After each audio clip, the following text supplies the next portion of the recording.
You guys hear me? I'm pretty clear, but I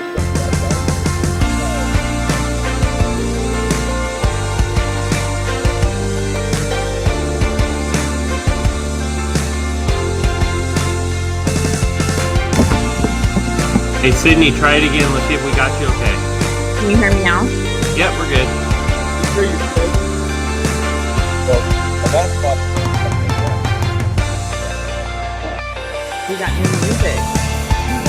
Yeah, I made a little change last night. Hope you like it.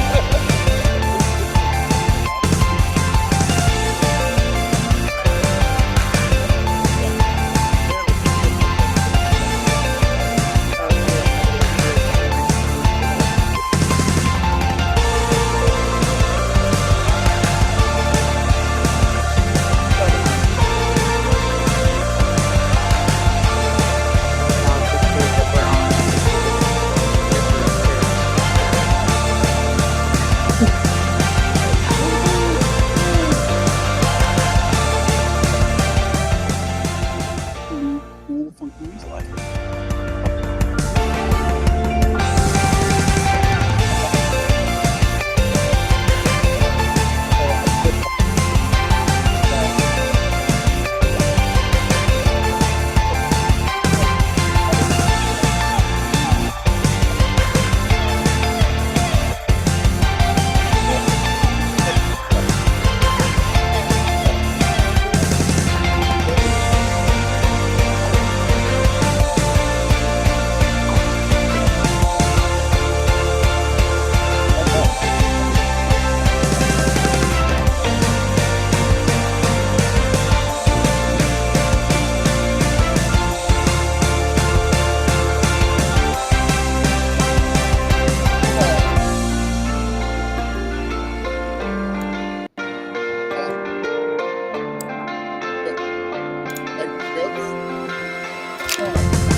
Perfect. Good morning, everyone. Oh, Oh. good morning. Oh, hi. Hi, Princess. Oh my gosh, the dog. Stop. Oh, we're already How are you having guys? fun here. My hair's kind of crazy. Stop, Piper. You're Oh, gonna my have to lay hair's down. off. Well, you guys look like you're somewhere different. I know my hair. It's like now all of a sudden it looks funny, huh? I got you, girl. I know what you're talking about. Yeah. Oh my gosh, my dog is having a cow. All right. Well, good morning, everyone. It's bright and early on Monday morning, and Kyle and Prentice look like they're somewhere special. So why don't you guys? Well, first, welcome Prentice to your first Bead Maker and Coffee. So exciting to have you on. So why don't we start with you guys tell us where you're at and what you're doing this morning. So this morning, I got up early to meet some friends here at the LA County Fire Museum, and I'm gonna actually introduce one as we talk. So, Cool. Richard is responsible for putting together a project. This is Richard Ambrose. Hi, everybody. Hi, He's a Richard. good friend of all of ours. He's also the wonderful face on our Metal Bright product. Yes. Yeah, he's famous for that. I should have had a bottle with me. We don't Maybe have we'll I got show one. one. Oh, we may have one. Everyone's scrambling. So, Oh my face is Oh, on his that face one. isn't on. Oh, it, you're though. see, Here. see his Now face? now my face is on it. Josh. Oh my gosh, it's So, Richard. Here we got go. one. We got We got one. one Oscar to There the you Oh, go. rescue. yeah. Cool. So Oh, Richard was there it featured is. on our Metal Bright because he was doing this amazing shot working on the B-29. So he put together a team to come here to the LA County Fire Museum and volunteer to correct and protect some really unique vehicles. You can see some of them behind us. Tell us about what we're looking at here, Richard. Here, I'll even lift it up real quick. Uh-oh. There we Careful. go. Careful. Don't press the wrong button. So behind me Oh, are some rare fire engines. You have squad and rescue from a TV show, right, Yeah, Richard? TV show Emergency, which was the cause of many careers in EMS and fire. And they just celebrated the 50th anniversary of the show not too long ago. And so that was a huge, big event for about a week, I think. And so it was just an honor to be down here and get invited by the museum to get all the stars of the show prepped and pretty for their stay so here at the cool. museum. And the most recent addition is the ambulance. Yeah, the ambulance. Complete redo. Yeah, it's been restored, and yesterday the team corrected and ceramic coated it. So Very cool. yeah, it's a way cool project, and that's one reason I wanted to get down here to do it from here. Beautiful background. We have some really Super cool cool. sponsors. Obviously, PNS is one of the main sponsors with all the liquids, the coating, and we have Auto Fiber with all of our towels. There's a whole table full of towels. It's crazy. Thank you so And- much for all of that. And Buff and Shine with all of the pads. So Hey guys, I have a quick little video if you want to share it. yeah, go ahead. Shows all the sponsor stuff. Very cool. Let me see if I can get it going here. There we go. No Nice. sound, but Cool. So while we're watching this, did you guys put inspiration on that ambulance? We put one coat of legend and one coat of soul. And Oh, this good morning job. We'll hit it with Very cool. oh, now there's audio. Very cool. the There we soul go. has been brought back. That's true. So this is really cool. I mean, Richard, as a fellow member of the Detail Mafia, went out of his way because this is kind of his thing. I mean, his business is called Guns and Hoses. So he is a detailer for the Ontario Police Museum. And also he's put together this project for our friends. We have friends from all over California. We're still talking. Oh, okay. It just froze over there. All over the place have come in. We have Oscar Hernandez is here with us. He got up nice and early and came in, and just a bunch of other highly qualified detailers to come and Yeah, from north to south. Protect this. California's represented here pretty well. So this is pretty cool, and I just wanted to thank Richard for putting this on, coordinating everything, guy. and I know that they appreciate it here. Well, it's a really fun event because people will say, "What's the coolest thing you've ever detailed?" And they'll immediately say, "Oh, it must be Air Force One, right?" Actually, that squad back there is the coolest thing because I grew up with this show. I watched it for 6 years, every week, every episode, so to be detailing a vehicle that's my hero is amazing. So that makes Well, you're my hero. you Prentice. my hero. Next to. Yeah. In a room full. Tell you. Oh yeah, Just piling it on. there's some really cool vehicles here. Just old fire engines, like that they used to pull with horses. Not really engines, but pumps. There's a hot shot vehicle here from the Granite Mountain Hot Shots, from the 19 hot shots that passed away. They're Prescott. yeah, in Wow. Prescott, Arizona. It's right here. I'll show that real quick. Just really cool, unique vehicles. Just to continue the heritage, the memory of Legacy. legacy of all of this so others can see it and be inspired, and where also those who have served in the fire community can come and reminisce and remember their friends. So really cool. So Thank you, guys. We recommend it. thanks for making this happen so we Yeah. could be here today. My pleasure. Thank you. Enjoy the show. Very Thanks. cool. See you, Rec- Richard. Coming Don't go down far here, because it's I may have a really, question really for you in a cool minute. place to go. Make sure you got plenty of time to spend here. There's lots of stuff to look at. So we usually start off, Prentice, with kind of we talk about a product that we use during the week that we really liked, that kind of stood out to us. Okay. And so we're going to let Sydney go first, and then I'll have you go. Okay. And then I'll go. Okay. All right. So I have been doing a lot of coatings lately. And, generally speaking, I think that probably, 7 out of 10 of them are brand new, right off the lot. Pretty easy. But I had one this past week that kind of stands out to me. And it kind of took a whole team, not going to lie.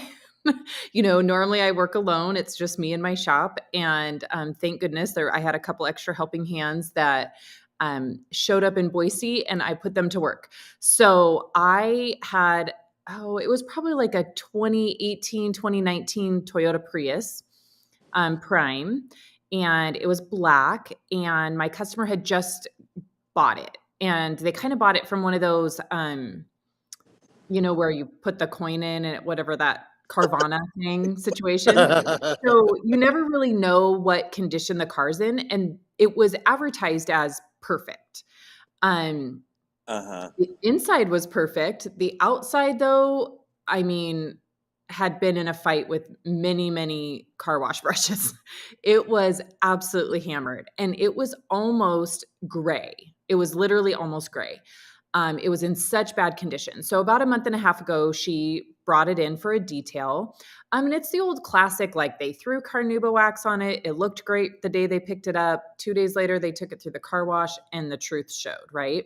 So she thought by getting it detailed that it would make all that better. And it didn't, obviously, because we didn't take a polisher to it. And so scheduled it for a coating. So I was a little bit worried about it because, me, I'm sure you guys have all heard before, I'm not really a big fan of doing multi-step corrections,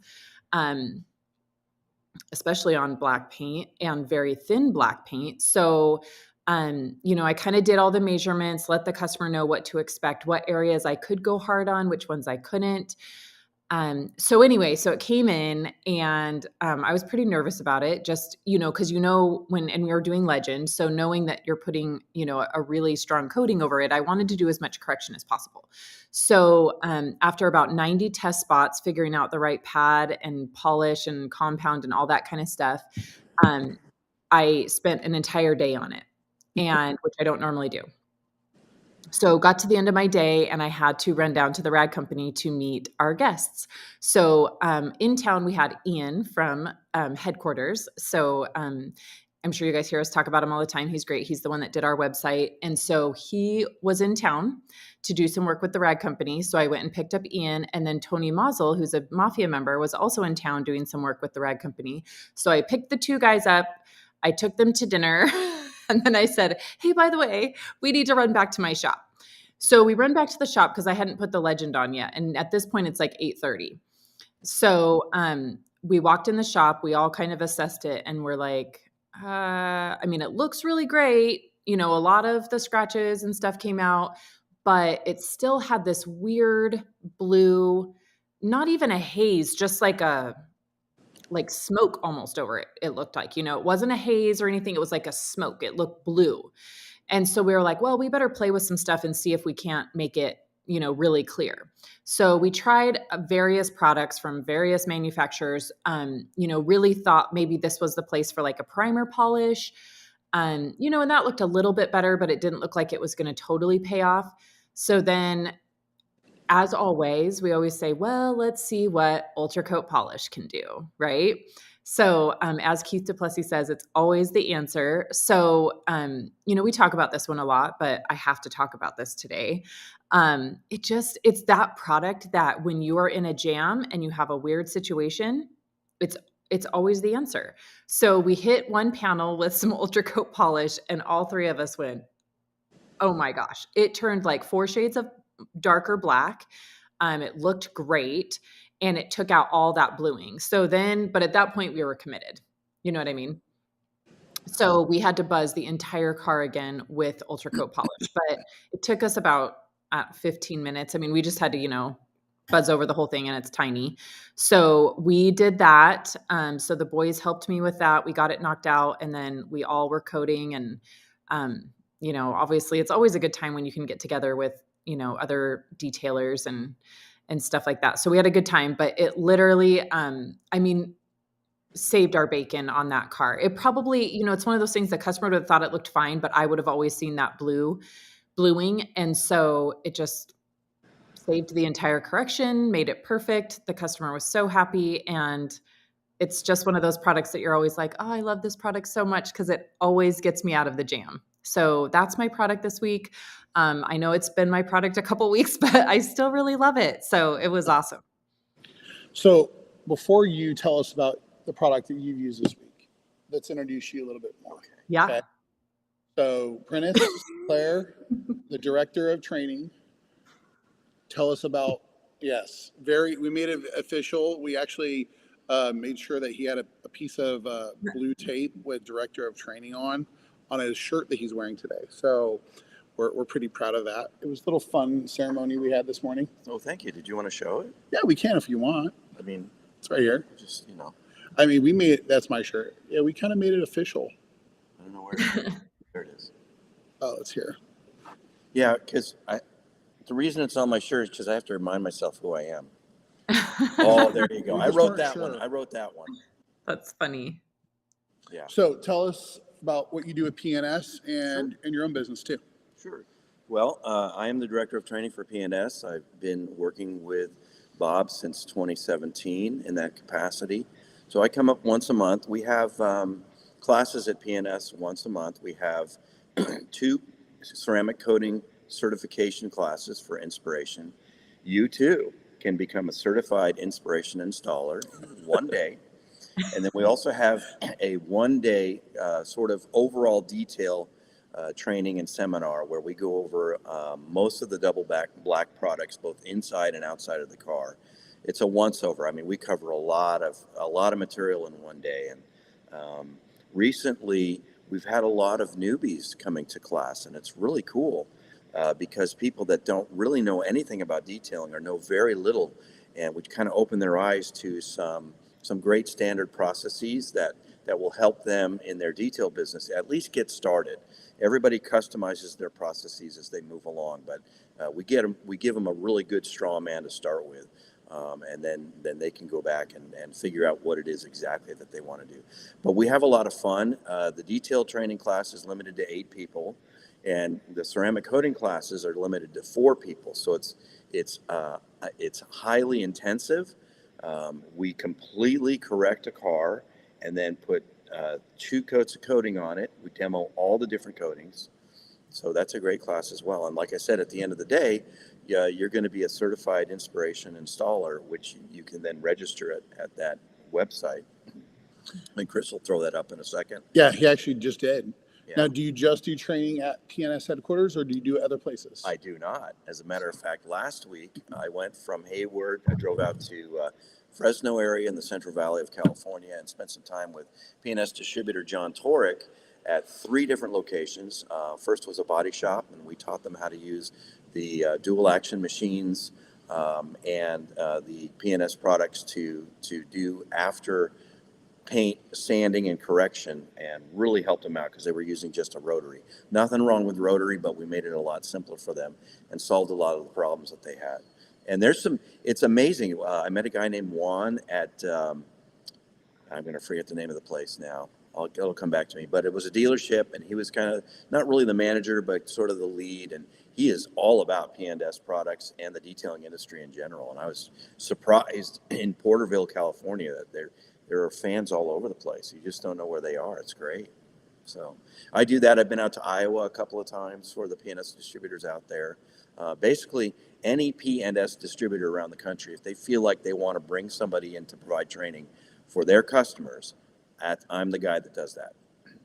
So, and you've also done Air Force One with us. A couple You've done times. Monterey. Yeah, 3 times. This is your second time doing this project. Oh, this is so cool. This one is actually, I mean, this is a whole different type of just fun, right? Yeah. I hope my daughter Stacy's watching, because we watched the entire first season of Emergency not too long ago. And it's kind of funny that like the catchphrase during that was cup of coffee. Cup of coffee. That's Sydney's favorite catchphrase. Right. Well, of course. Yeah. Well, yeah, not just any coffee though. No, So it's got to be the tell fancy. me what product you want to highlight this Yes. week. What was your Here's mine, baby. I'm Oh. telling you what. Okay, so this is from an old school, old man, hard to change my ways, gosh darn it, get off my lawn guy who I never really even understood rinseless wash. I saw it demonstrated a couple of times. It didn't make any sense to me. It looked like a whole heck of a lot of work, a lot of towels, a lot of special application of towels so you don't scratch, and I just never got into it. I've always used the synthetic chamois from SM Arnold, and it's a great product. There's nothing wrong with that product. But recently, my employee Lex and I started experimenting with Absolute, and we've just love it. It cuts down the time to wash a car by probably 2/3 for us. And even on our complete details, that's especially for regular washes. But for complete details, it cuts it down. If the car's not too dirty, we just use Absolute. Of course, we do the lower areas with normal water and chemicals, but the main body of the car. And the thing about using Absolute that we really notice is that when you're done, the car looks like it's been washed, dried, and wiped down with like paint gloss. It just looks great. And there's no extra effort. There's no streaks. And especially using the drying towels. I also have been slow to get on the drying towel bandwagon because I thought, well, I don't want to have all these darn wet towels all over the place. So how am I going to do that? Well, it turns out you really only need one towel for a sedan. And in an extreme case, maybe a second towel just to follow up. The towels that we have now available from P&S and other companies are just amazing how much water they soak up. And then, you can always use a squeegee to get the excess water off first, or maybe even just a leaf blower to blow some of it off, and then use the towel to finish it up. And that towel, you flip it over and you do the exterior windows, they're done. You don't have to do any extra window cleaning afterwards. They're done. So we are big fans on that. Yeah, for sure. I'm loving it on Windows too. Yeah. Which is pretty cool when Prentice told me what he was going to talk about, I was pretty excited because I know that he was a little bit skeptical of the rinseless idea. I don't think a lot of people understood it, for a while. But it's definitely making and it's kind of cool because we could never really wash a car at the P&S training facility because we don't have the facility for it. But now we're washing every car that comes in and demonstrating the process. And it's fun. Everybody's like, wow, that's amazing how easy that is. It really simplifies the car wash process for sure. Yeah, when I did a training a couple weeks ago, and I wanted to make sure that we showed rinseless washing. I feel it in Southern California and California in general. It's a huge benefit to us because we don't have to use as much water, which is going to keep us out of trouble. But also, I have customers' vehicles that I don't want to use pressure and water on classic cars or cars that are kept in the garage all the time. Yeah. We literally can rinseless wash in here. Yeah. Yeah. And it is possible to do it with virtually no water on the ground. Yeah. Yep. So, it's a little bit funny how Sydney and I think sometimes because I'm also going to mention Ultra Coat Polish because I had a Tesla last week that we washed. We clayed with Bead Maker. I thought this thing was going to be super quick and easy. And then I looked at the paint and I noticed that the owner, the owner's wife told me he likes to wash the Tesla and then take it on the freeway and drive really fast. And that only works when you use spot-free water. So he was leaving water spots everywhere. And wait, you're not supposed to do that with a customer car? It sounds like fun. I've done it. But it's always fun coming back and saying, hey, your car does really well at 120 miles an hour. Exactly. And that's what you got to do. Just kidding. But I ended up busting out the Ultra Coat polish because it was ceramic coated by someone else. I was trying to preserve the coating, and it beaded water very nice. Most of it didn't need a maintenance. That's why we were there. And so with a blueberry pad and Ultra Coat polish, a really light, maybe 2 to 3 passes, all those spots were gone on most of the car. There was a couple spots I had to work a little bit more on. But yeah, Ultra Coat polish came in great for me last week, saved the day. And I was confident that we didn't remove the coating. Then we just put a new layer of bead maker on top, and we finished the job. So Ultra Coat polish was my favorite product of the week. Very cool. I was going to ask Richard. I don't know where Richard is, but Mr. Richard, Mr. Ambrose, Mr. Richard, Mr. Guns and Hoses. The best Hey. detail company name ever. So Just got a cup of coffee. since we're here working on these fire engines and fire vehicles, what is your, I guess, favorite product that you're using from PNS here? Oh, you got to put me on the spot like Yeah, that. I mean, you disappeared. Sorry. It's all good. Um, Are we polishing anything with Metal Bright? Just pick one. no, from no the metal table. bright today. Oh, okay, so we can't mention your product. No, you can't. Okay. You can Something use my from the face. table. Just something from the table. Yeah, yesterday that you were on the ambulance. Sorry. My all-time favorite is always Legend. I think just for the longevity of it and the after effects of what the coating does. And when you top it with Soul, of course, you get super awesomeness. And so I think those two. hand over fist are amazing. Oscar is being our Vanna White here. He's giving us Hey, everything Oscar, we why need. don't you come over here and just Yeah, say hello, show your Oscar. prettiness? You're here. Let's say hello to everyone. morning. Oscar doing? from Sydney, nice to meet you. 805. Detail shop. That's it. Hi, Oscar. Hello. Should we do the shirt? We already did show off Yeah. the shirt. Did you? But I have Yeah. something for you. You have something for me? Yeah. Oh, yeah. So the LA County Fire Museum has a quarterly publication called Fire Warden. Okay. And we did the project last year with Squad 51. You haven't seen this yet, probably. No, I have not. They put us in there, Oh, that's cool. and this is for you. Let me just put this up here. Here we are. I can add that working to away. all of my memorable events There you we've done. Thank you. Prentice, I couldn't find one of those over there yesterday. No, they You'll don't have- have anymore. That's why I grabbed some when I was here for the 50th anniversary celebration. Hey, I'm on a And also, Chris, Ooh. I have a couple. I'll give you. oh, one. I got one for you, Chris, too. I got one for you. Okay, yeah, send it with Oscar. Oh, cool. Nice. Yeah. Awesome. That is For way you. way cool. That's a Yeah. nice shirt. Yeah. So I got that for you. Very cool. It's It's because we love Kyle. That's a gift of Detail in Progress, my company back in San Diego. oh. Okay. business Right, gift. It's from the director of training. No, it's from Detail in Progress. Oh. Oh, Yeah. Prentice wears many Yes, hats. he wears a lot of hats. You know what? He forgot to mention So- he was a band. How cool? He's in a band. How cool is Prentice? I'm not that cool. Well, Yeah, you are. Although I'm really proud of this. I got to show you this one. Okay, so this is my IDA badge. And I'm going to get close because I want you to all look at the number. The member number Number is... 6. -1. That's what Oscar just said. Yeah, so number 6. So I was one of the early Number ones. 6. Wow, nice. Joined in April of 2008, which is before it even technically existed. Well, That's awesome. Chris, do we have some questions? Let's get into some bead making. Really quick, I want to follow up on one thing Okay. I saw in the chat because it probably won't come up as a question. Is Tony Mazel said that UCP was surprising to use. So I just want to follow up on one thing here for those that might be new to Ultra Coat Polish.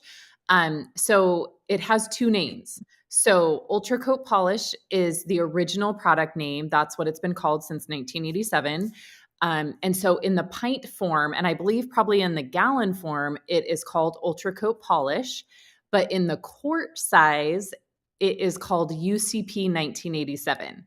That is the special bottle that we kind of did a special re-release earlier this year. for UCP 1987. So it's Ultra Coat Polish 1987 because that is the year that Dave made it. So Ultra Coat Polish has a really great story. I think that probably tugs at our heartstrings on why we love it so much, but it is just a killer product. But I wanted to mention that since Tony in the comments called it UCP, because in the quart size, it is called UCP 1987. So I saw a couple people say they were going to go look for it. So there is 2 products. It's the same product, just different names in different sizes. So I just wanted to throw that in there real quick. To be fancy, and we were just trying to make it young and hip, but also back to 1987. Yep. So see, in the quart size, it's going to say Ultra Coat Polish, and then pint size is Ultra Coat Polish. Quart is UCP 1987 and has a picture of Dave on the bottle. And then the gallon is Ultra Coat Polish. So just wanted to say that since I know there's going to be people going looking for it, it is the same product. Just pick which bottle you like. There you go. Yeah, I'm actually really happy with the quart size. That's one reason I want that size, because we use a lot of it. Yeah. Going through the pints too quick. Yep. Yeah. Cool. All right. Well, let's get into questions. I just didn't want to miss that. No, perfect. What do you got for us, Chris? Oh, I'm working on it. I want to give a quick shout out. We have a lot of people watching on our new Bead Maker and Coffee or Bead Maker Lounge on Facebook group. So I wanted to give a shout out to that. Thanks for everybody in that group watching. So I did see a question pop up about using Carpet Bomber and it foaming up too much. And I just wanted to comment on that. Sometimes you get excess foam because the previous detailer didn't extract the shampoo out of the carpet.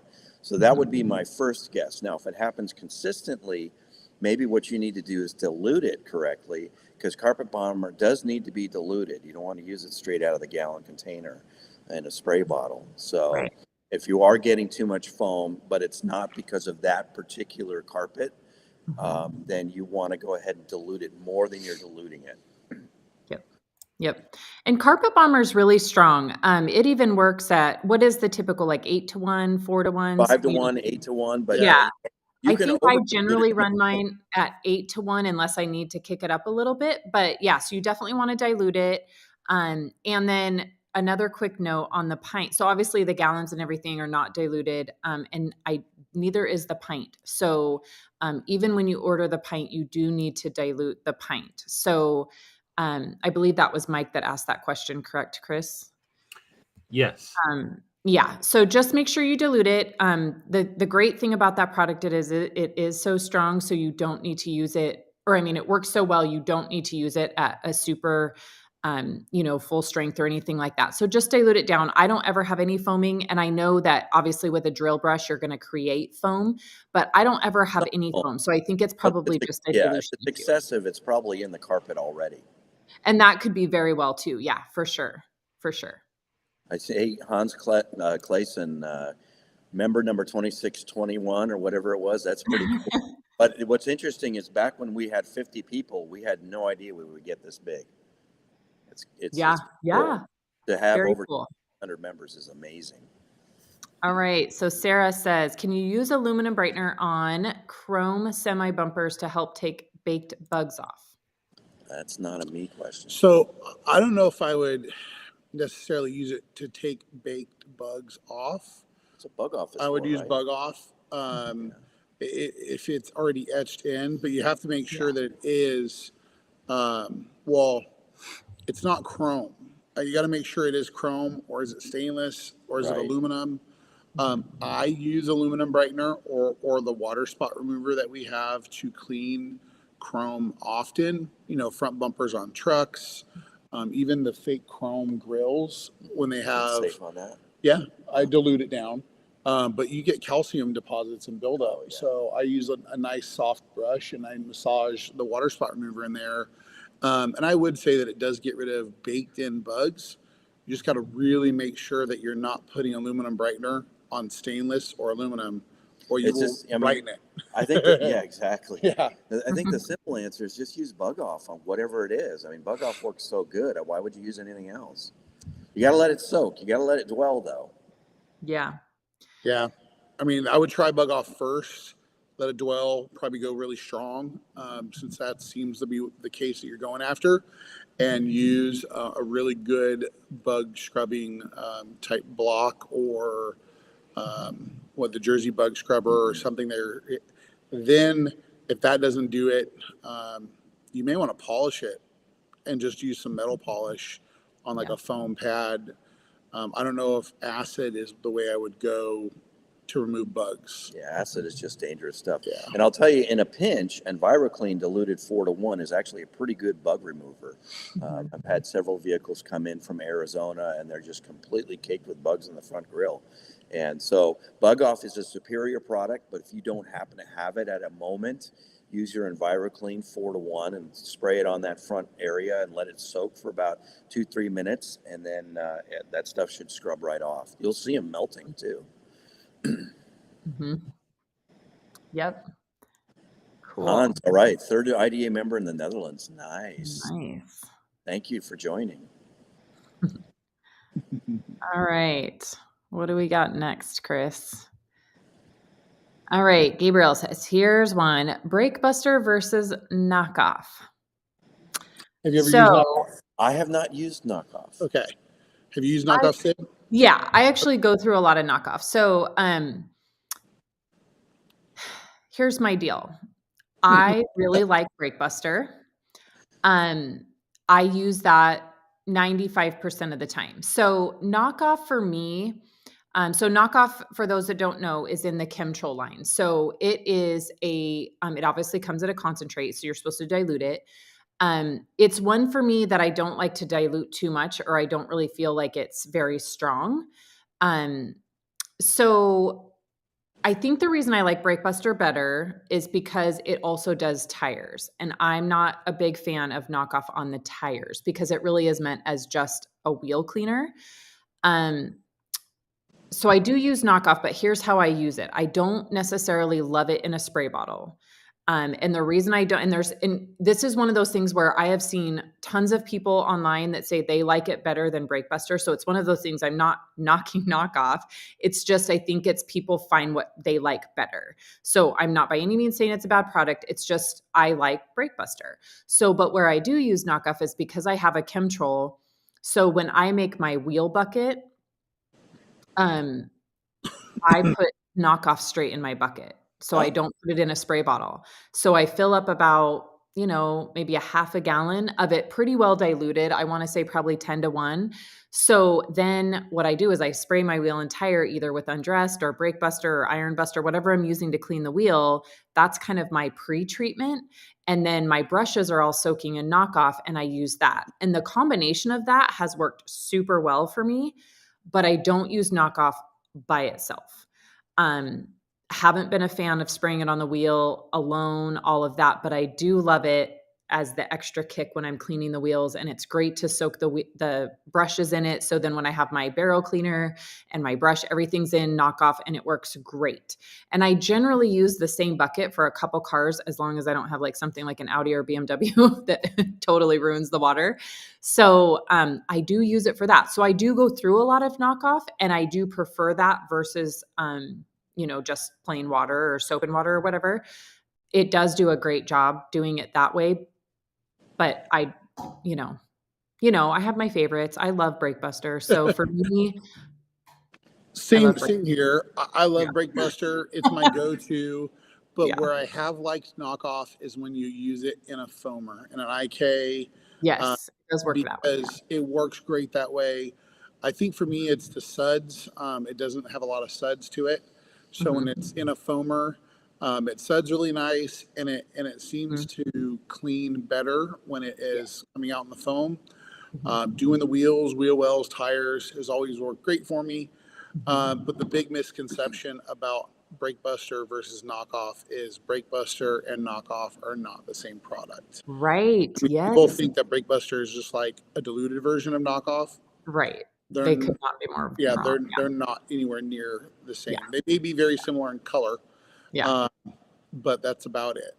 So you look at the purpose of the Chemtrol line. I mean, the purpose of the Chemtrol line is to be used in high production shops. Right. So like a dealership detail department where washing, cleaning 10, 20, 30, 40 vehicles a day in a wash bay. They need something that is relatively inexpensive, that's going to work well every time, that can be diluted heavily. So that's kind of the purpose of it. That's not to say we can't borrow from that line, because some people prefer chemicals from those lines than from the other lines that we have. But that's really what its original purpose is. For sure. For sure. And you know what I think it is, now that I think about it, because Kyle mentioned the foam, is I really feel like the difference between Breakbuster and Knockoff is Knockoff doesn't have the dwell time that Breakbuster does. And I think that for those of us that are more into the details versus just cleaning the car, we like that dwell time, right? Because we know that the longer that chemical can sit on the surface and break down the, contaminants and dirt, the better the product works and the less hard we have to work. And so we like the dwell time. So when you foam it, that gives you more dwell time, because Knockoff is quite a bit thinner in viscosity than Breakbuster. So it just doesn't have the natural dwell time unless you foam it. And so when you foam it and it can sit on the surface for a few minutes, then yes, it works great. Yep. We like the dwell time. Dwell time is important. You look at the law of mass cleaning, and that's the big box. And especially with your alkaline dilutable chemicals, if you're spraying stuff and immediately starting to scrub, you're kind of missing the point. Right. Now, obviously, if it's a really hot day, you can't do that. But if you can, that's the way to go. And also with interior products, with Terminator. A lot of times we're cleaning the inside of a car, we're doing the plastic and vinyl and leather panels. We'll go ahead and just spray Terminator on the carpeting, just let it sit in there before, and it's going to be, a half an hour before we even get to that. But it's just start breaking stuff down. So dwell time is important. Yep, for sure. For sure. All right, next up, we have Christopher with, can Absolute neutralize an acid? Can help. Yeah, I don't think it's a base enough to completely neutralize. It's better than nothing. But yeah, it would be better than nothing. If you're just nothing. rinsing with water after using an acid, you are not getting all the acid. Right. Yeah. So Absolute would be better than nothing, but really you want to use something like EnviroClean. So if you're using acid wheel cleaner, we don't like to use that, but maybe in 1% of the times that's the only thing that's going to work. Yeah. After you spray the acid on there. By the way, there is no dwell time with acid products. Right. Spray it on, start working right away. Don't spray all 4 wheels and then come back and start spraying. No. Yeah, don't do with that. Acid, after you use the acid, of course, you're going to rinse it off, but then you want to come back with a spray bottle, just mist it with EnviroClean, let that sit for a little bit, then rinse that off, and then you've neutralized the Exactly. acid. Yeah. So Michael Hill just came in and said that it Absolute can neutralize up to a 4. What does that mean? Up to a 4 on the pH scale. Oh, okay. Yeah. Thanks, Michael. Oh, gotta love Michael. Yes. No, that's perfect advice. Yeah. Yeah. Well, so from below 7 is acidic. So 6, 5, 4, and then you got 3, 2, 1. Some of our wheel acids are as low as 2 or 1 on the pH scale. So Absolute will help, but it won't completely dilute it. Yeah, I always end up going to Breakbuster or EnviroClean. Those are kind of my go-to. For some reason, if I'm doing acid on wheels, which is rare, I go to Breakbuster. If I'm using acid to remove water spots on paint, I usually will hit it with EnviroClean, let it dwell, and then rinse it all off. So and Tony's in the comment, and that's exactly what I do. So he said he used acid over the weekend and then just used Breakbuster to neutralize. And that's what I do too. I don't use acid on wheels, but what I do use it for is to clean emblems. So around all the letters, it's just way faster than trying to scrub them out. So during a car wash or detail, I will spray the emblems with water spot remover and then use one of the crevice tool brushes to get it clean. And then I immediately spray Breakbuster over it and then just go back into my wash. Well, that's brilliant. That's interesting. Things. That's really cool. I'm learning. Yeah, it works really, really good. So, I've also found that on older white vehicles where you've got all that crud around the emblems, actually Breakbuster works pretty good by itself. Yeah. I just and that's pretty much all that I use the water spot remover for if I'm not using it for water spots, but it works really good. It's super fast. You just use it as is on those emblems? Yep. I just I do. spray it Yeah, full always. strength, but it's like, I mean, you're like 30 seconds working time. So I spray it. I have my crevice tool in the water. I scrub it, immediately spray Breakbuster, scrub it again, rinse it with the Absolute, and it works It, perfect. it does more than one thing. It cleans the paint, so all the calcium deposits and grime that's between the letters. Yeah. But it also cleans the calcium deposits off. Most emblems are chrome. Right. Right. And so it brightens them up. Oh, nice. And so Love it. I've been Love doing it. that for a long time. Yeah, I learned that from Kyle. I was going to say I actually learned that from Kyle, but yes, it's so real fast. heavy trucks Yeah. or some of those newer vehicles where people clean the grill, but you see the reflection underneath. Yes. So if you're not cleaning up, so that's Yeah. what the acid does a great job of, is getting the calcium, basically Singing drip my marks. song. So you got to neutralize the chrome too. Yep. You got to make sure, because acid will continue to work even if you've rinsed it off. Yes. And a lot of people don't realize that, and that's why most people's brake calipers are rusted. Yeah. Because the car wash cleaned the wheels and didn't deactivate it. So the learning point today, kids, is if you use any kind of acidic product, come back with an alkaline neutralizing product. Right. So now we can have that little thing that's a little star that goes, the more you know. Yep. And The more you know. Yep. So Nate Page is asking, does Breakbuster have acidity? So, and then Michael followed up saying that it is a non-acid wheel cleaner, but he doesn't know where it falls on the pH scale. Do you, either of you happen to know? That would be a Dave question. Anybody got? I mean, it is a not. It's anybody got the SDS? yeah. We advertise it as a non-acid wheel cleaner, so I would assume that. Somebody quick look up the It's pretty SDS safe. Yeah, it's pretty safe. For Breakbuster. it's on our website. You can get all the SDS. Where's Keith? Keith knows this stuff off the top of his head. Keith is our Keith's in. leader on this one. Did He pop always in. comes in. Yeah, he did pop in. He's in Long Island today at LI Detail Supply. So, but he must not be listening live. Tony says, "Don't quote me," but he thinks it's like a 12. Okay, we'll come back to that when we get the answer. So, Gabriel, next question, and on another one, can you lock Dave in his magic room for an air freshener? This is a touchy subject. All products smell unique and so good. An air freshener can be unique too. Don't worry, Bob. It will sell. Maybe I'm the only customer, but it will sell. Here's the deal, Gabriel. I have asked so many times, because you know what's so funny is that we literally have the bead maker concentrate, and I'll probably get in trouble for telling everybody this, but we actually have the bead maker smell concentrate. And I have asked for an air freshener so many times, like anything. Keith said pH 11. Look at that. He is listening.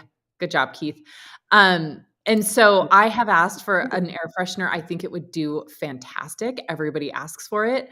I make my own and I absolutely love it. So we can't really lock him in his magic room, but we can just keep asking for air fresheners. So I know you said hello. I saw you say hello, Keith. I told him. Hello, Duplessis. How are you today? So yes, Gabriel, we'll keep asking for air fresheners, but I'm a big fan. That would be great. Bead maker as an air freshener. Oh, I make it all the time. It's so great. Yeah. I laugh when people say that they actually spray themselves with bead maker. I'm like, oh, you don't really have to do that. There's a lot of people you'd be surprised. Kyle does it. I've done it. I'm about to go up and see a customer. I've been a little funky. I just missed some bead maker and walk through the mist. Oh, wow. That way when I'm That's at how the I put door, on my perfume. I'm at the door, I might get at least a little bit fresher, right? Because we're out there polishing RVs all day. It's not you get a little sweaty. Where did you learn that classic perfume application technique there, Kyle? A moment of desperation. Yeah, that's perfect. Yeah. No, that's what you're supposed to do. You're supposed to spray it and walk into it. I must How have do I learned know that? I learned that from a commercial or something that you don't like spray it on yourself. Yeah. That's so funny. Good for your clothes. I have misted the inside of the car with bead maker, like underneath the back of the seats or something, So Hans says, so I shouldn't shower with bead maker anymore. No. Probably not. Probably not. You know, Hans, I have to spend a lot of money about every 6 weeks to have the bead maker stripped out of my hair. Like, no joke. Yeah. Well, you guys have no idea what it's like to be a girl. You have no idea. You guys just wash your heads with soap and it comes right off. Yes. I literally, no joke, I have to go have it stripped out of my hair. My nail lady mentions it all the time. Like my nails are coated in bead maker.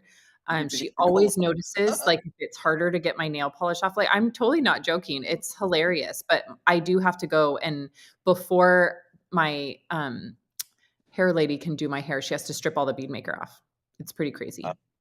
It's a problem you guys wouldn't know about. Ricardo says she's right. So I'm he bring- has the same problem. I'm bringing a spray bottle of bead maker sent to SEMA, and every day Yeah. we'll just give it a mist. Oh, in I our love booth. it. I love Yeah. it. We'll I just love this Bead smell Maker vision. cologne. That's so cool. Bead Maker cologne. That's a great idea.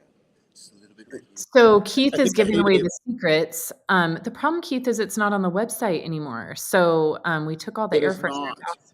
It Yeah. is So not. you have to be you have to You have to take a trip to headquarters to buy it from Steven, or you have to order it from a distributor. or you have to call Ian and yeah. Yes, Adam. Adam says bead maker blowout. That's exactly sure. what it is.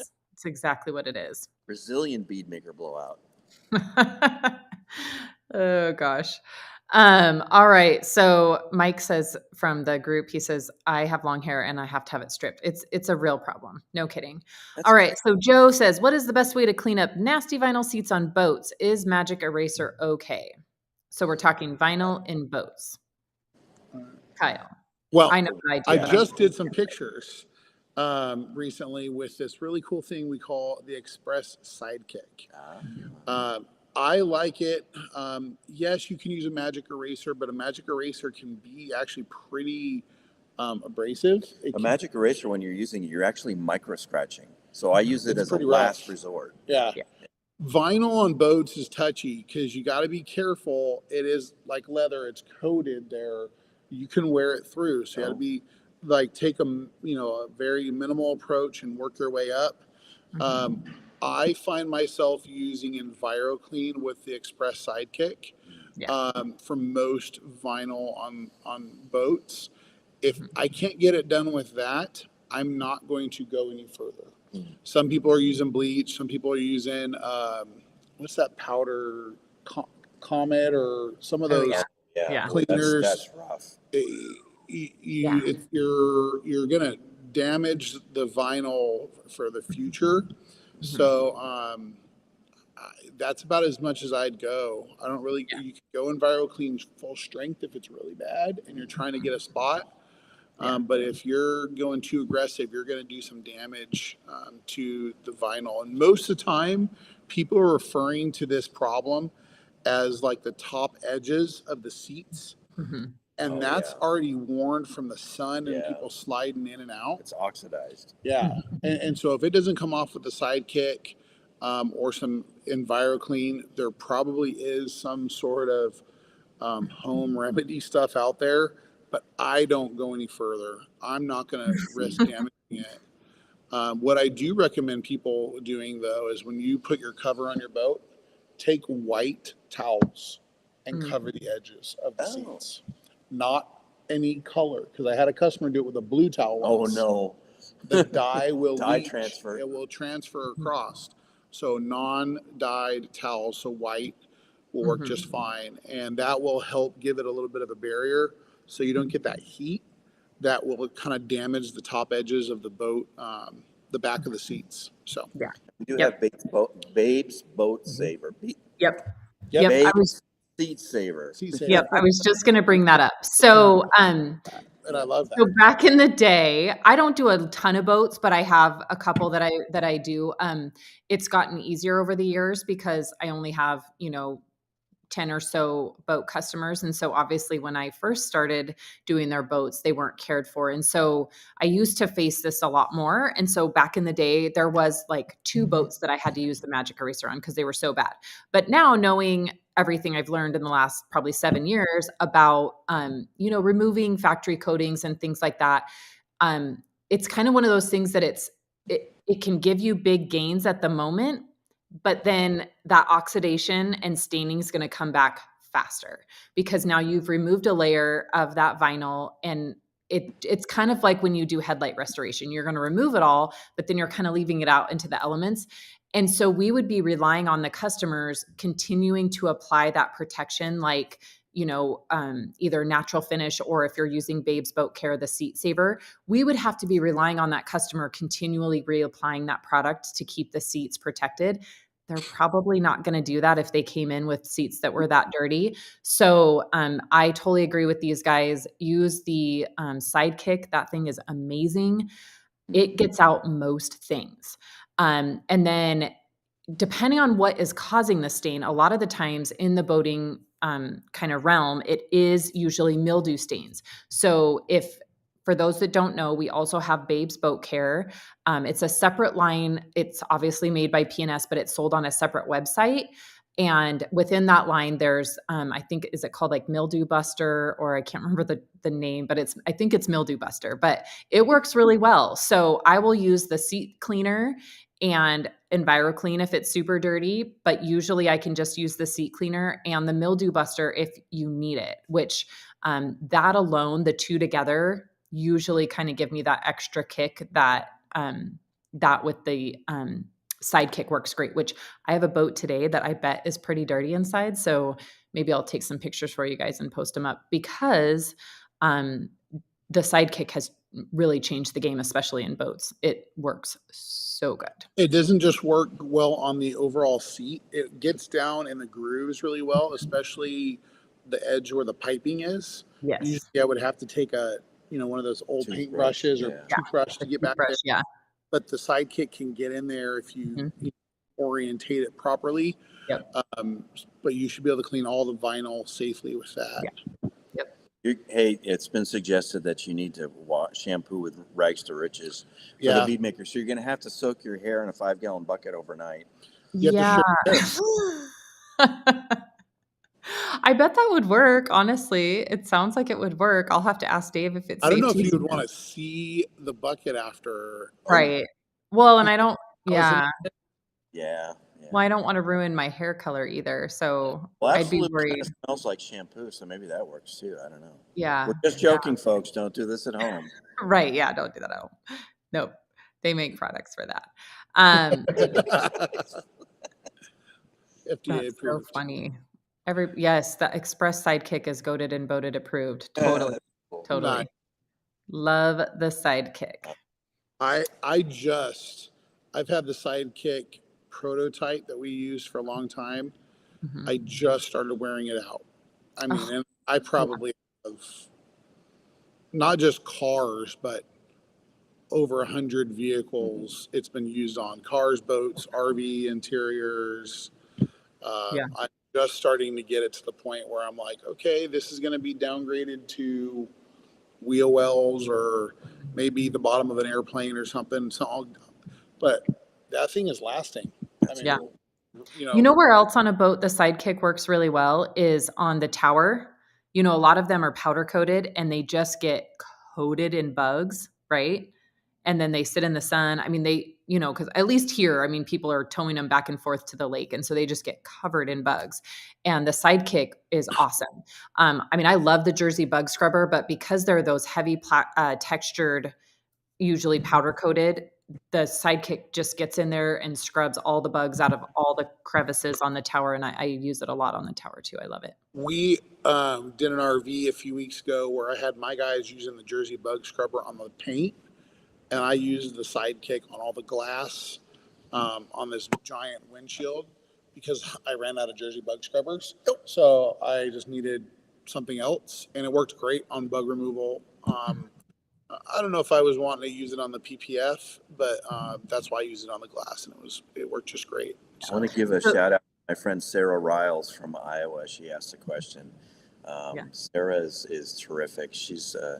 I invited her. She had contacted me, or I contacted her a long time ago. I invited her to an event we had in Iowa at MCK Sales, and she's become a friend ever since then. I love this industry. There's so many friends all over the place. But anyway, she asked about how long do you wait before polishing after putting Legend or Soul on? And we typically say 2 hours, right? Minimum 2 hours, let it sit. And then you definitely want to use nothing stronger than Envy for your polishing afterwards.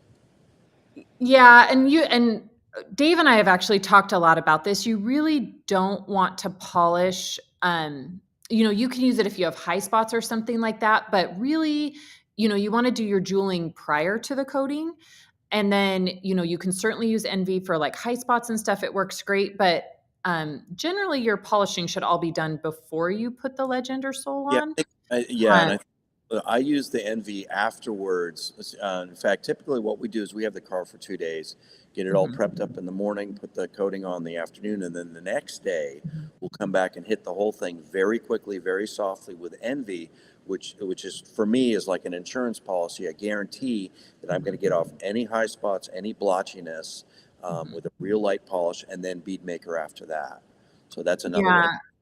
Yeah, I think, I mean, you can do it that way. I like to just let the coating cure. So, find what works best for you, but I like, especially if you're putting Soul on, Soul's pretty sensitive. So I would definitely, let the coating cure first. And try to do your polishing all before you put the coating on, because obviously it's not gonna make any difference in anything that's going on the paint after you put the coating on. So yeah, just let it have time to cure and everything. That'll be good. But it's totally safe. And I like to just do it by a towel to fix any high spots or anything like that. I want to know which Facebook user said they need to kick me off. I mean, That was William. oh, well, yep, you're no longer in my fan club. Of course. God. That's so funny. Hey, the leader of my fan club's here. That's Richard. Nice. Yeah, William's yours. You can have him. All right. So Edward says, how can I get ink pen mark out of a leather door panel? Ooh, that's a tough one. Well, I'll tell you what, you're probably not going to get all of it out because Yeah. that ink has transferred into the dye of the leather, Mhm. and the only way to get it out is to sand off the leather coating. Of course, we don't want to do that. Now, some of the interior repair supply companies have specialty products for Yeah. removing ink from leather, and they sort of work. So you Yeah. can certainly try that, but you're never going to get it all out. So obviously with ink, anytime you're dealing with ink, you want to overpromise and I mean, under promise and over deliver. Jeez. Anyway, Got so tell your customer I'm not going to be able to get it all out. I'll try to get some of it. Yeah, one thing that I've had success with, one of those specialty products on Amazon, there's a product called Leather Transfer Cleaner, or it's like a clear bottle with a little orange and yellow label. It is as aggressive as you could possibly get, except for using like acetone, and acetone will ruin leather. So it is like as good as you can. There's also a product called the Glip Stick. Yeah. Like, Yeah. and from Gliptone, and that's another good product. I would use the Sidekick, and I would probably use something like EnviroClean. Mhm. I push the envelope with maybe another product that I'm not going to mention, just so I don't get in trouble. But it's one of ours. But yeah, the Sidekick is kind of as close as you're going to get to sanding, Yeah. but not abrading too much. Yeah. You could use the magic foam eraser, but again, you're going to be taking Yeah. off some of that Right. leather You're coating. wearing it down. But maybe that's the only thing that gets rid of the ink stain too. And if it's too bad, you may be doing a leather repainting service, Redye, a yeah. redye service, Yeah. which probably should get trained. But there's a few products out there that are special to that. Yeah. They're always good to have as a just a backup, or if you're ever in a pinch. Yeah. And always good to mention on situations like this is make sure that if you are, telling the customer that you're going to remove the ink pen out of that door panel, make sure that one, you know exactly what you're doing and that you're charging accordingly for that service, because you are kind of putting their vehicle at risk. You're kind of putting yourself at risk. So make sure that you're charging accordingly and, giving accurate results. So for me, usually I let my customers know if they come in and they say, my son drew all over the back of my seat, can you get that out? I say, I will try everything that I have, but that is a situation that can really go bad really fast. So I will try everything that I safely can. And if I can't get it out, you will have to actually take it to a interior repair facility, because it's just something that I don't want to put the risk on my business. And I know that if I, had, and so if you have all the stuff, great, but I don't have all the stuff from those leather repair companies. And if I were to invest in the training and invest in that material, you need to make sure you're charging for that service. So, don't just throw everything, the magic eraser and Comet at it just because you're trying to save the day, because it really can kind of come back to bite you and not leave a good result for the customer. So, let them know you'll do what you can. And if you do have the items to actually fully repair it, make sure you're charging for it, because it is one of those things that it ups your risk level for having an insurance claim. Yeah, there would be nothing worse than you to, make an attempt to fix the problem for someone, Right. and you don't get it out, or maybe you damage it. Yeah. Now you're liable, and maybe they're going to want you to pay to redo the whole section. Right. So this is one of those situations where you may want to get like an approval signature that they've, said that they will allow you to make this attempt and you're not liable, kind of a release of liability, because it is one of those things that could really screw you up. Yeah. So yeah, that's the best advice we could give you. Good luck with it. This will be fun. Hopefully it's pretty fresh. The fresher it is, the better. Yep. Awesome. We've got Jet. What dressing is best on plastic and leather interior? Prentice. There's so many. Natural finish is probably the best. That's my answer as well. I knew you were going to get that. We took a minute. Our favorite. We've talked about this. Processing. Yeah, and the funny thing about natural finish is it acts about the same way as dynamic diluted 4-to-1. It's not the same chemical, similar, but natural finish is like the title says. When you're done with it, it has a natural finish. I do still recommend wiping it on generously, coming back with a clean interior towel, and buffing off the excess. Then it looks really cool. It looks like it just came from the factory, the car. Yeah. And my other answer would be the actual leather. Our leather treatment too. Mm-hmm. It works great on plastics and leather. Hydrate as well. It's just going to cost a little bit more. Yep. Yeah. You're going to use a little bit more of it. Yeah, there's some technicians out there that use nothing but leather treatment inside the car, and it looks great. Yeah. Yep. Both of those. Natural finish is my absolute go-to. And then the leather treatment, I definitely grab that. If I'm kind of doing an upgraded service, or for sure, if the leather's really dry, I always do the leather treatment because it is so hydrating. But yeah, mainly for me, the majority of what I do is maintenance details. And so I use a lot of natural finish. Huge fan of that product. And then the leather treatment is just it's just the special treatment. So with the next question that just popped up, Chris can bring it up. I kind of want to start a revolution, and I think we need to get people to start emailing PNS and saying, bring back. Don't tell him to email Ian. Ian's already going to get flooded with the bead maker scent. Well, we do have it in pints, and we sell it online in pints. Mm-hmm. But I think here's part of the problem. It's going to be expensive. Yeah. Because of the emulsion and the dressing. So, I mean, it'll be expensive in the gallon form. In the gallon form. In the gallon form, it will be. But when you do the math and break it down into pints, it's still going to be a really solid product for that price. I don't want to speak out of turn, but I really thought it was a supply issue. You can't get the silicone that's in dynamic. That makes we can get it. It's just crazy expensive, and the amount of silicone that goes into it.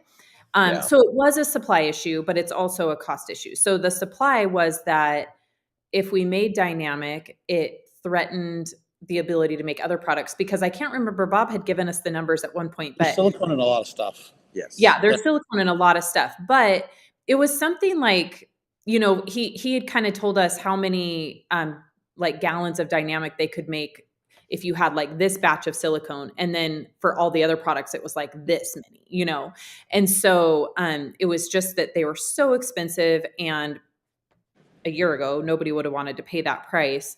I think the supply issue is getting a lot better.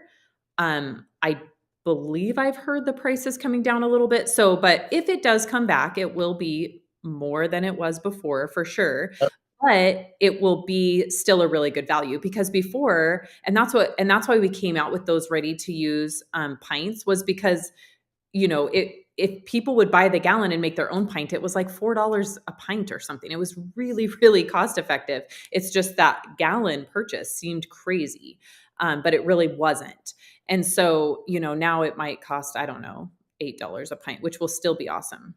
I think, like Sydney said, I think it's becoming more available. It's just going to be expensive compared to our other dressings, which also went up in price because of silicone, and they're different silicones. And so hopefully we have an answer for that soon. But you know, Yeah. they may need to know how much you guys love it.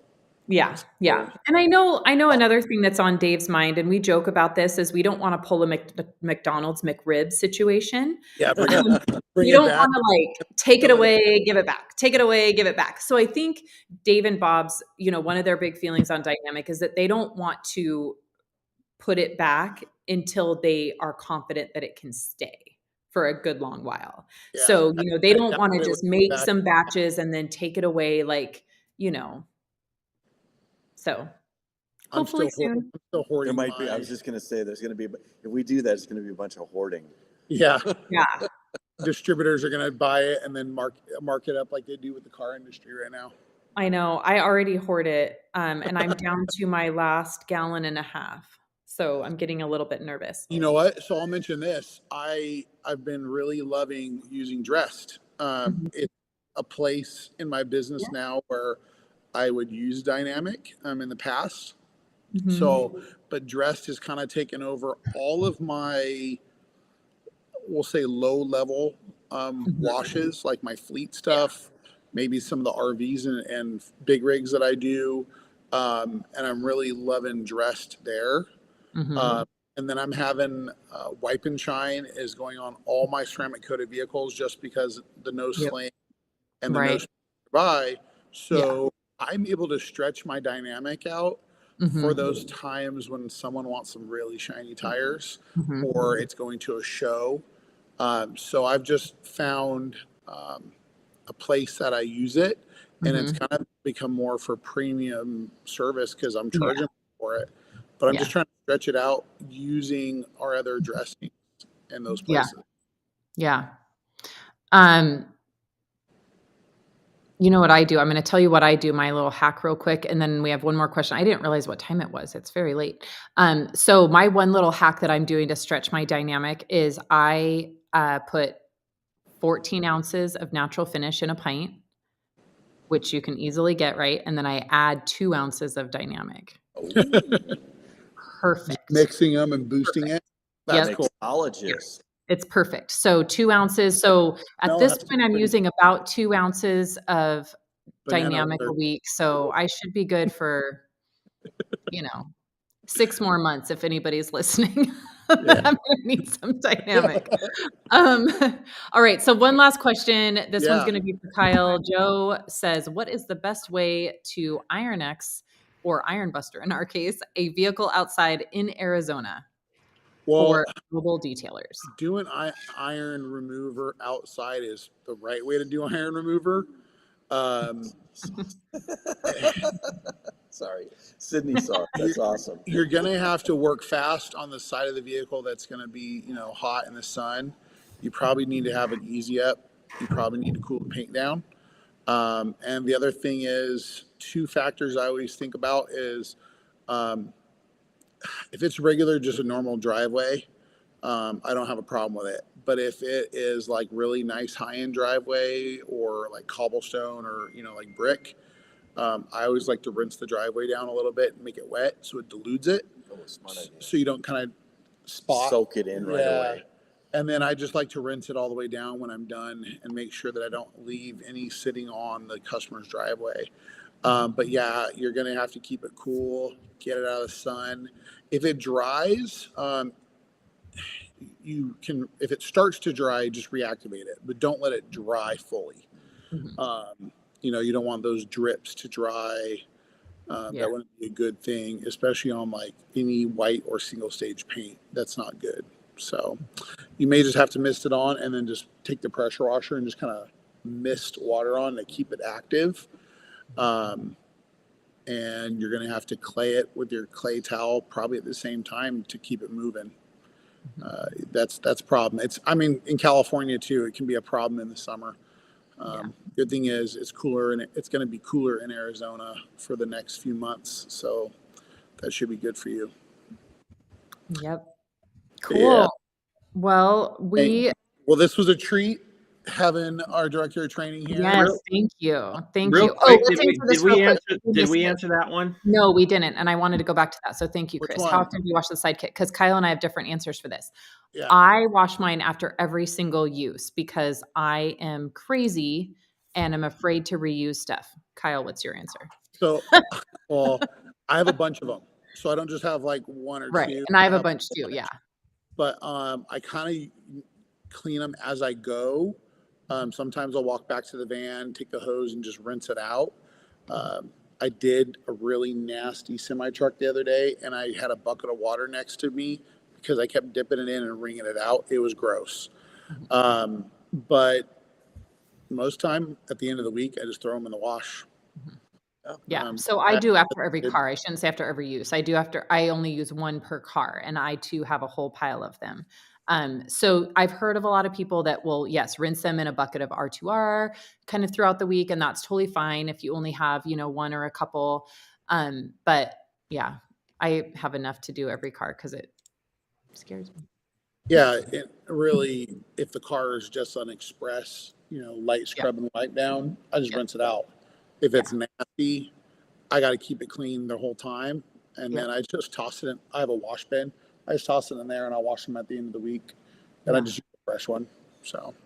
And then we forgot to mention next Monday, 1 week from today. Oh, yeah. We all head to SEMA, and PNS has not been to SEMA since 2019. So we all are so excited. So the whole team is going. So make sure that you follow us on all the social media platforms, as well as join the Facebook group, the Bead Maker Lounge, if you have not yet, because there will probably be more content in there just because we don't get trapped by the algorithms and all that kind of stuff. So there will be more in there, but make sure you follow us. We'll have great peeks inside SEMA in case you're not going. If you are going, we are in the West Hall. I do not know what booth number, but I promise you'll be able to find us. And it's going to be so exciting. I can't wait. And then we'll be back the Monday following SEMA with another bead maker and coffee. But we are so excited to head to SEMA. Well, that's when we'll do our SEMA recap and talk. Maybe we'll share some pictures of the people that I know you need to become his best friend real quick. He has a 5-gallon of dynamic on his back shelf. And the bidding starts at? Right. Or begging if you're. Yeah, that's going on eBay, and Steven's buying a new car. Steven, sell 1 quart at a time, buddy. Yeah. He's selling it by the ounce, by the dime. That's so $10 an ounce. It's our drug dealer now. Yeah, come to SEMA. Come see all the team PNS. Yeah. Chris and Rennie and Prentice and me and Sid and Keith and Bob and Dave and everybody. Come ask questions. Good one, Tony. And let's just have a great time. I know that we have an event. There's events every night at SEMA, but Rennie's party is Wednesday night. You can go online and sign up. That's going to be that. So cool. So yeah, come say hello and let's have a great time at SEMA reconnecting. Yeah. Yep. All right, guys. Well, thanks for joining us today. Thank you, Prentice. You guys have an awesome day. I'm sure I'll check in with you later. I'm going to freeze and work on this boat. So you guys have an awesome day, and I will see you both in 1 week. All right. Thanks. All right.